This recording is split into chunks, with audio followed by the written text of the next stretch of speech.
These images are from the streets of Moscow and St. Petersburg in 2022. Back then, people took to the streets to say no war for their ideals, for their conscience. Putin managed to suppress those protests. But today, the storm approaching Vladimir Putin is very different, much more deadly than those days, because the storm that is coming is not ideological, it is biological. This is the storm of empty stomachs, unpaid salaries, and the stolen futures of hundreds of thousands of unemployed Russians. In the last quarter of 2025, Russia's financial heart stopped. In Moscow, an unprecedented massacre is currently taking place in the towers of Sberbank. Known as the Kremlin's war treasury, CEO German Gref is laying off 20% of his employees, or approximately 60,000 people, under the pretext of the artificial intelligence revolution. Sberbank is the main artery financing the war economy. Soldier salaries, defense industry loans, government bonds, all of these have turned into time bombs on this bank's balance sheet. As the massive wave analysts call the 2026 non-performing loans crisis approaches, Gref had to jettison cargo from the ship. But he couldn't say, "We're out of money. We're downsizing." That would have caused panic in the market. Instead, they stated that artificial intelligence had been introduced and that humans were no longer needed. This means that 60,000 educated white-collar Russian citizens will suddenly join the ranks of the unemployed one morning. Where will this purge take place? In the villages of Siberia? No, right in the heart of the regime in Moscow, because Sberbank's most intensive workforce is in the capital. These 60,000 people are the educated middle class who trusted Putin's stability, took out mortgages, and spent money in shopping malls.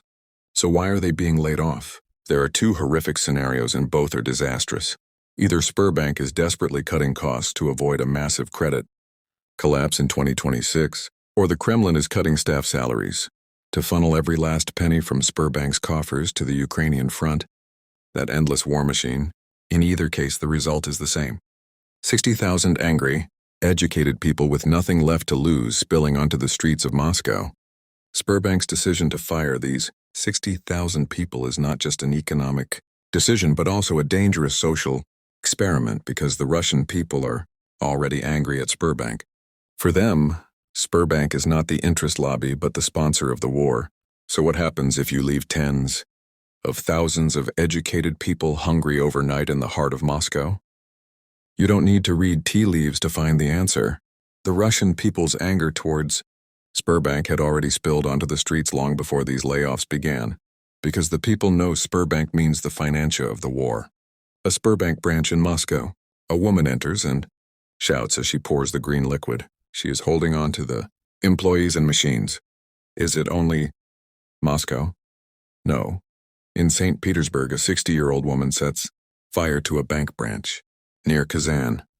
Molotov cocktails are thrown at a Sberbank building. People are even setting fire to the ATMs. They used to withdraw their own money out of anger. These images are from the past, but they tell us about the future. Let's pause and think. These people were burning Sberbank out of anger over the war, even though they still had their salaries in their pockets. These attacks were a preview of the past. So what will they do now when those 60,000 people are unemployed? When the last penny in their pockets is gone, and when they can't bring bread home to their children? Those who kicked ATMs in the past will surround those towers tomorrow. Then Moscow could burn not just with green liquid, but with the real fire of rebellion. But the crisis isn't just in the bank towers. The massacre at Sberbank is just the tip of the iceberg. Down below on the streets, the situation is much worse. Factories are shutting down, shipyards are at a standstill, and from all corners of Russia, from Novosk to Detrovrad, a single cry is rising. We are hungry. Putin's war is no longer being lost on the Ukrainian front, but in the emptied offices of Sberbank and in the kitchens of workers going on strike for bread money. Data shows dramatic declines in Russians' consumption of basic foods. Purchases of milk, cheese, and even rice have fallen by 10%. When a society cannot afford rice and milk, it is not an economic downturn, it is destitution. And this destitution is no longer silent. Look at the screen. This is Novosibirsk, a freezing November morning. Across from the police cordon, that woman in the pink hat, Elena Yun, is shouting a nation's anger into a megaphone. These are not the words of an agent. This is the cry of a mother whose money goes to Putin's missiles and who cannot bring bread home. Tax rates, the high cost of living, and the endless war have cornered the Russian people. The epicenter of the crisis is at the heart of Russian industry, when Moscow's banks were emptied to fund the war. The wheels of factories in industrial cities ground to a halt. The fire spread from the plazas to the factories. Let's look at Russia's pride, the defense industry, the St. Petersburg shipyards. Reports confirm that Russian shipyards are on the verge of collapse due to the defense industry crisis.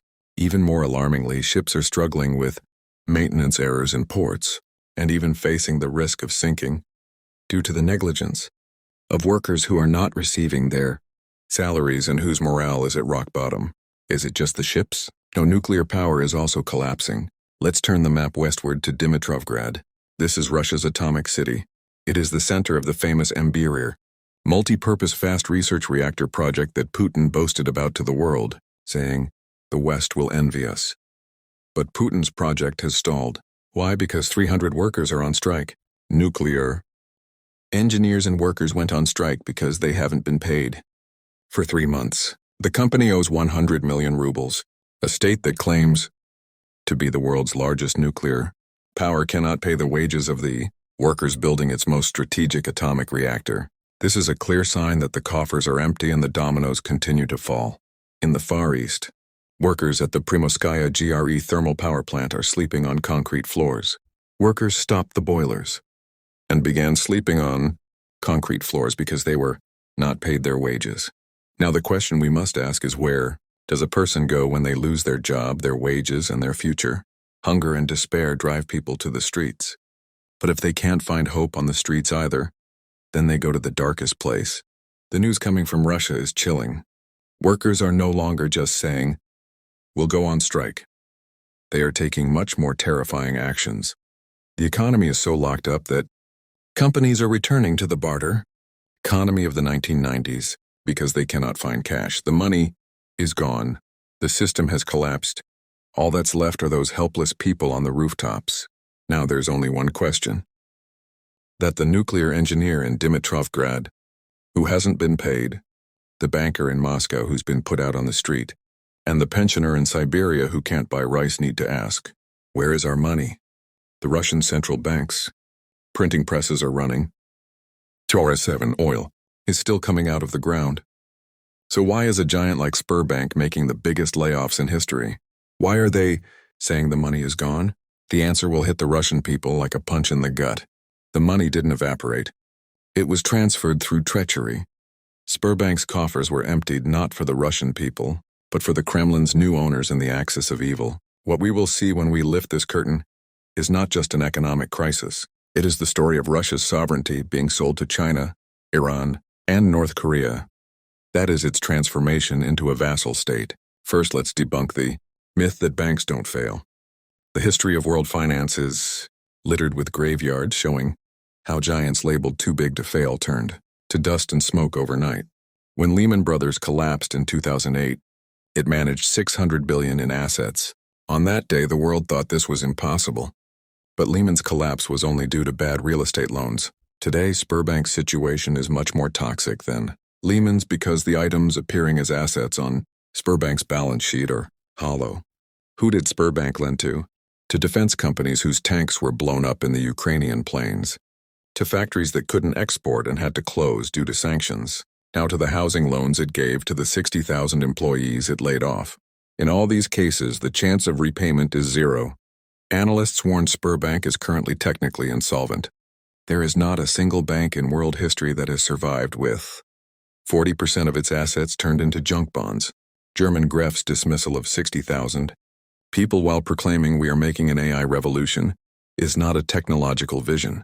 It is an attempt to throw the lifeboats overboard from a sinking ship. This is a liquidity trap. So where is the state as the bank sinks? Why isn't Putin bailing it out?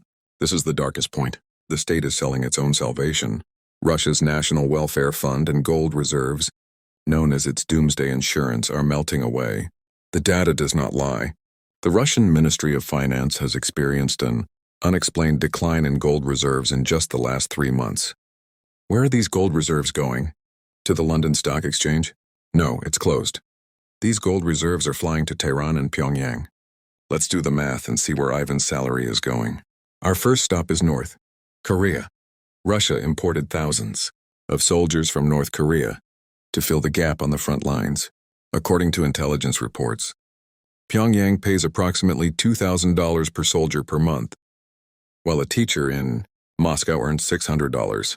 Kim Jong-un pays $2,000 for a North Korean soldier who doesn't speak Russian. In addition, Russia provides Pyongyang with missile technology and food aid. The severance pay of that white-collar Russian citizen fired from Sberbank is actually financing North Korea's nuclear program, cutting back on its own people to feed another dictator's army. If this isn't treason, what is? Our second stop is Iran. Those Shahed drones striking Ukrainian cities aren't free. Iran is a country under embargo and doesn't want Russian rubles. They want hard currency, meaning dollars or gold. Cash from Sberbank's coffers is flowing to Thrawn. That's not enough. Russia's most advanced fighter jets, Su-35s, are being sent to Iran. While the Russian people cannot withdraw their money from their own bank, the Kremlin is transferring billions of dollars worth of gold and technology to the mullahs in Tehran. The price of this trade is paid by Aunt Dasher, who can't find cheese in the market. And our last stop is China. Iran and North Korea are just the tip of the iceberg. The real big hose is connected to the east, to Beijing. The real killer of Sberbank and the Russian economy is not Western sanctions, but China's friendly exploitation. After breaking away from the West, Putin handed over Russia's keys to Xi Jinping. Right now, Russia is forced to sell its oil and gas to China at cost 30%, sometimes 40% below the world market price. Why? Because there is no other buyer. China knows this and is exploiting Russia to the bone. One of the biggest holes in Sberbank's balance sheet is this yuan dependency. Russian banks have turned to the yuan because they are banned from using the dollar and the euro. But China manipulates. The value of the yuan and Russia's reserves are at the mercy of Beijing. Is China selling technology to Russia? Yes, but at exorbitant prices. Russian industry has become dependent on Chinese suppliers. A car factory in Moscow has to beg China for parts, and China wants payment upfront. Why is Sberbank in a cash crunch? Because Russian companies are vacuuming up all the cash in the market to pay Chinese suppliers. Russia's gold is being sold to pay for goods from China, which are often of poor quality. This is not a partnership. This is a strangulation operation. China doesn't want Russia to win. It wants Russia to remain a weak, dependent, and helpless satellite state that provides it with cheap raw materials. And right now they have achieved exactly that. Now let's put the big picture together. Why were Sberbank's 60,000 employees fired? Because their salaries were supposed to go into the pockets of North Korean soldiers. Because their severance pay was supposed to be paid to Iranian drone manufacturers. Because their future was supposed to be transferred to Beijing as the profit margin of Chinese industrialists. German Gref was lying when he said we are transitioning to technology. The truth is Russia is bankrupt. Not just on paper, but morally and strategically bankrupt. A system that throws its own citizens out onto the streets and distributes its last gold to foreign regimes is not a superpower. It is a colonized, depleted, failed state that has declared war on its own people. Banks have failed before around the world, but no bank has ever collapsed while the state behind it was giving away all its assets to other countries as tribute. This is not just a financial crisis. This is proof that the Russian people are being spent like small change at the table of China and North Korea by their own leaders. And remember, when banks collapse, first there is silence, then the lines begin. Sberbank's cost-cutting operation was actually the last fuel for the war. They took from the people's pockets and put it in the tanks at the front. But there's one thing they forgot. You can't fight on an empty stomach, and in the end those lines turn into angry crowds targeting not bank branches, but government buildings. Sberbank's fall is the last breath of Russia's financial sovereignty. All that remains is an empty shell, a colony of China. Russia's gold is gone. Russia's money is gone. And now Russia's people are leaving too. What's left? Only debt, shame, and the approaching mutiny. The war is no longer on the Ukrainian front. The war is in Russia's factories, banks, and empty refrigerators. And in this war, Putin has no chance of winning. Russia has collapsed from within. What do you think about this? Your thoughts are very valuable to us, and we look forward to your comments. Thank you for choosing PPR Global. See you in the next video. Take care.